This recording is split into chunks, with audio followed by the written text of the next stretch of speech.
Welcome to Burlap Teachers. Enjoy the video. You start by confirming activation status. Open Settings, go to Update and Security, then Activation. You need your 25-character product key or the Microsoft account tied to the license. If you changed hardware recently, make sure you logged into that Microsoft account. This links the digital license. Once done, disable VPN and close unnecessary apps because network checks must be accurate. Make sure you run as an administrator when prompted. This prevents permission errors and sets you up for the next steps. Now apply the key. Click Change Product Key and enter the 25-character code. Press Activate.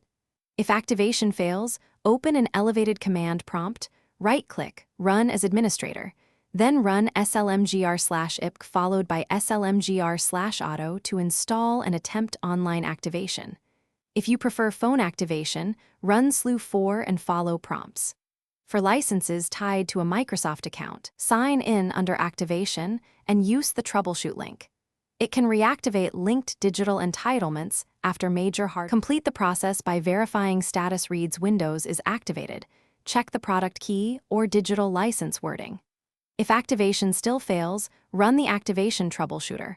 Open Activation, choose Troubleshoot, and when prompted select, I changed hardware recently to link your device to the Microsoft account. Make sure the device date, /time, and network are correct. If problems persist, gather your purchase receipt and device ID. Then contact Microsoft support. They can manually validate and apply a license while you provide proof.